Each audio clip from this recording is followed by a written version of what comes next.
Hey everybody, so I just wanted to just share with you guys I just wrote this in a few minutes and it's kind of sloppy, but seeing an organization that has a $400 million in revenue, um, and I've done a little bit of research into it, I'm still just not seeing, um, things just aren't adding up. I don't see where all that money's going to. It's just there's so much more that can be done, in my opinion. Now, I could be wrong, and I haven't done enough thorough investigation to make any type of a real judgment on it, but just from my perspective, imagination, if one were just to spend $20 million on things like getting land and work and tools and necessities for people, that would set them up in a very good position. And again, that's only $20 million, which is a small amount out of a $400 million that could do a lot of good.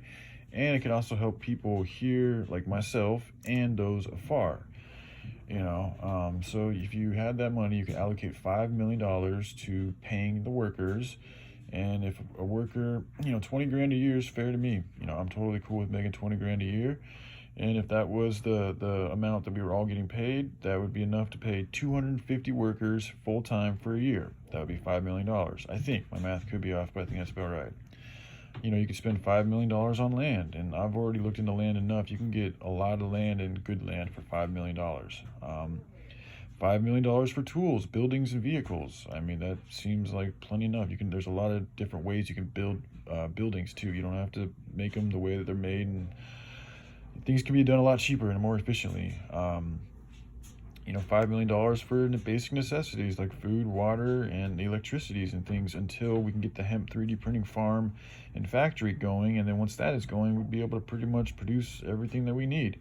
But until then, you can allocate $5 million to cover these basic things. And again, these are just completely, just out there, not specific at all, just rounding out like, just playing with numbers. But it just goes to show like it doesn't take much head work to put together some type of a plan that is just really designed to help the people out. And when you're seeing this amount of money being doled out to an organization that's supposed to help people, in a time when a lot of people do need help, I think it's important that we make sure that those organizations are really doing those things that they say that they're going to be doing.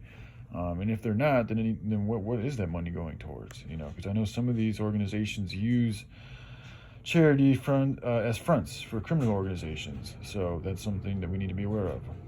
So again, yeah, this is just a little bit of a $20 million allotment, and based on the IRC's $400 million a year revenue, that would be a very small chunk out of their yearly revenue. So. Yeah, and again, I know it's just very sloppy and my speech isn't the best, so I apologize. I'm trying to get back to working, but I am a little rusty. So, yeah, y'all take care. Bye.